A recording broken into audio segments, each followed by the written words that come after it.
quieres conocer el oso perezoso más grande de toda Centroamérica, pues nos vinimos para el restaurante Leonardo Steakhouse en San Ramón, Alajuela.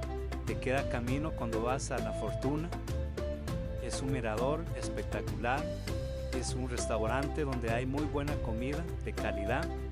Si no ingresas a comer, tienes que pagar 1000 colones. Así que véntelo a visitar. Es un destino que está pura vida. Nos vemos en el próximo video.